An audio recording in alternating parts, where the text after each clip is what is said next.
Rire direct. On parle sans embâche, sans langue de bois.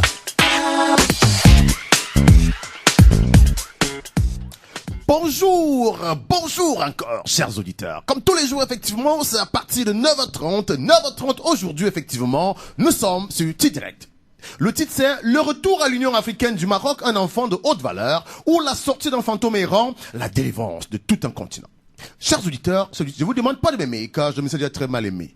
Je vous demande seulement de m'écouter, de me supporter le temps de cette diatribe casse en passant l'or au feu qui prend toute sa valeur. Et pour le cas d'espèce, je suis l'orfèvre et vous êtes la matière. Le 12 novembre 1984, un événement triste de mémoire a poussé une des nations africaines les plus dynamiques, les plus compétitives du continent à se retirer de l'Organisation de l'Unité africaine pour cause la validation en son sein d'une nation fantôme, la République arabe sahraoui démocratique, une invention coloniale rentrant dans la politique divisée pour mieux régner. En effet, dès le début des années 1960, deux groupes de pays qui devaient fonder l'Union africaine, l'Organisation pour l'Unité africaine débattait déjà. De cette question, il y avait alors le groupe dit de Casablanca, composé du Maroc, de l'Égypte, du Mali, de la Guinée, de Sékou Touré et de l'Algérie, encore à cette époque en guerre contre la France. Et celui du Monrovia, composé de la Libye, de la Tunisie, du Libéria, du Nigeria, du Togo et de la Sierra Leone. Lors des débats, le Maroc fera part de ses réserves sur écrit au sujet des principes adoptés par l'Organisation de l'Unité africaine qui portaient sur l'intangibilité des frontières héritées du colonialisme. En tant que membre fondateur de l'Organisation de l'Unité africaine à Addis Abeba en 1963, le Maroc avait posé comme condition sine qua non à son adhésion à la charte de l'Organisation de l'Unité africaine ses réserves sur ses principes concernant les territoires qu'il considérait comme marocains et encore sous occupation coloniale étrangère à cette époque. L'Organisation pour l'Unité africaine qui a avalisé l'admission de la République arabe sahraoui démocratique en tant que 51e membre en 1984 a pour le Maroc violé sa propre charte. La position du royaume se fondant alors sur l'article 4 de l'organisation qui énonce que, je cite, chaque État africain indépendant et souverain peut devenir membre de l'organisation l'unité africaine. Pourtant, il est connu de tous, bien avant les indépendances, que cette partie du continent était déjà une partie entière du Grand Maroc, les tribus sahraouis ayant fait allégeance au sultan régnant à cette époque sur le royaume. C'est donc un lien séculaire et historique qui guide ici cette position. Il est donc simplement absurde que ce morceau de terre ne revienne pas sur le giron naturel marocain après les indépendances comme conclu à Madrid en 1976 avec l'Espagne.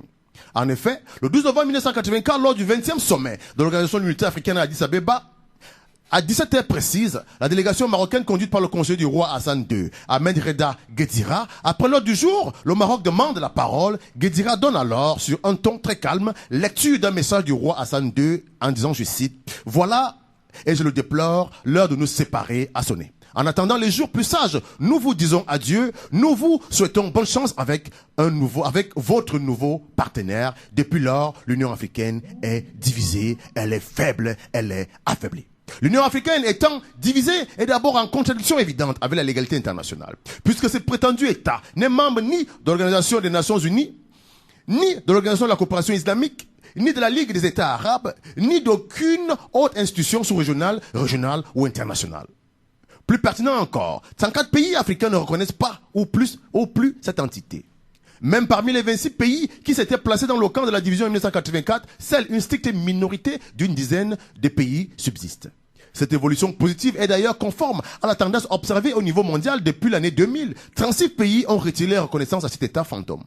L'Union africaine va donc préjuger de l'issue de ce processus. Il serait sage de donner tout au plus un statut d'observateur à cette entité, car Sa Majesté le Roi, que Dieu le protège, l'a dit à Kigali, la vérité n'a pas d'autre preuve de son existence que l'évidence.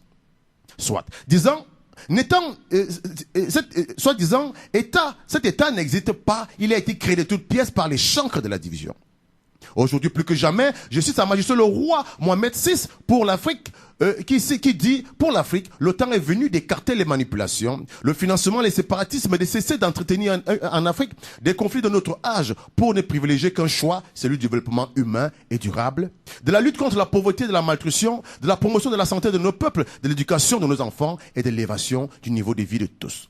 Le Maroc, comme aucun autre pays africain, est depuis 30 ans au service du continent. Il a ainsi développé un modèle unique, authentique et tangible de coopération sud-sud qui consolide les domaines traditionnels de la formation, de l'assistance technique, mais également d'investir de nouveaux secteurs stratégiques comme la sécurité alimentaire et le développement des infrastructures.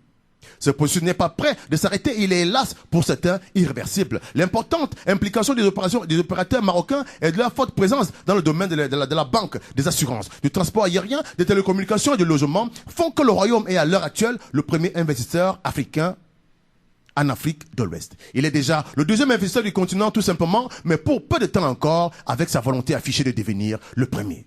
De plus, le Maroc appartient à 2 des 8 communautés économiques régionales relevantes de l'Union africaine, en l'occurrence l'Union africaine du Maghreb, UMA, et la communauté des États sahélo-sahéliens, la SENSAD. Il jouit d'un statut d'observateur auprès de la communauté économique des États de l'Afrique de l'Ouest, CEDEAO, et aspire à un partenariat prometteur avec la communauté économique des États de l'Afrique centrale, la CEAC. Il a été en outre initiateur en 2009 de la conférence ministérielle des États africains riverains de l'Atlantique. Par ailleurs, la participation du Royaume à tous les partenariats birégionaux et bicontinentaux de l'Afrique est un témoignage supplémentaire de sa disponibilité à toujours défendre les intérêts du continent sur le plan international et à mettre à contribution son réseau d'échanges au service des relations de l'Afrique avec le reste du monde.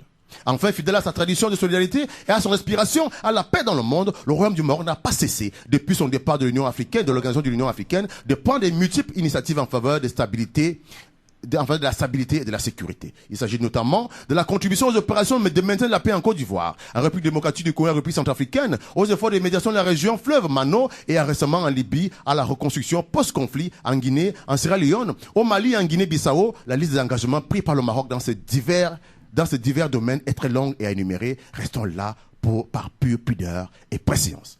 Soit africaine, monsieur le président africain, il est en effet difficile et inadmissible que Rome du Maroc, nation pérenne et ancestrale, soit comparé à une entité ne disposant d'aucun attribut de souveraineté, démunie de toute représentativité ou effectivité. Une nation fantomatique, sans aucun apport possible au continent, qui aujourd'hui plus que jamais a besoin de l'expérience du Maroc, soit, nous disons ici, nous lançons un appel à un recoupement immédiat derrière les intérêts stratégiques de l'Afrique qui se construira autour du Royaume du Maroc. Devons-nous rappeler la crise migratoire actuelle dans laquelle les enfants d'Afrique ont bénéficié de la bienveillance de Sa Majesté le Roi qui a offert systématiquement des cartes de séjour à tous les migrants résidant au Maroc.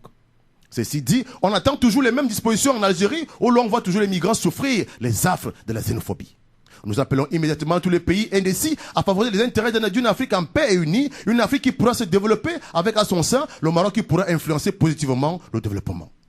Il est temps qu'un statut d'observateur soit donné à cette région qui définitivement est une partie du Maroc à faire de la place pour l'intérêt de son peuple, pour l'intérêt de l'Afrique. Mesdames et messieurs les chefs d'État et des gouvernements, nous appelons les hommes d'Afrique à frapper fort. Cette fois-ci, nous comptons sur les très excellents. Paul Kagame du Rwanda, Idriss Déby du Tchad, Paul Biya du Cameroun, Macky Sall du Tchad et du Sénégal et tous les autres chefs d'État conscients d'Afrique qui sont majoritaires pro Maroc. Battez en brèche cette nation fantôme, libérez l'Afrique comme on dit chez nous. Mettez-les dehors, on va quitter ici. Nous finissons avec une note du frère Hassan II qui disait, le Maroc qui a quitté l'Union africaine n'a jamais quitté l'Afrique, il a seulement quitté une institution en 1984. Aujourd'hui, il est de retour. Nous comptons bien ne plus lâcher. C'était T-Direct par le chevalier noir du Royaume du Maroc, Frank Nama, depuis le Centre culturel africain, en direct de Radio Culture Mosaïque.com. Voilà.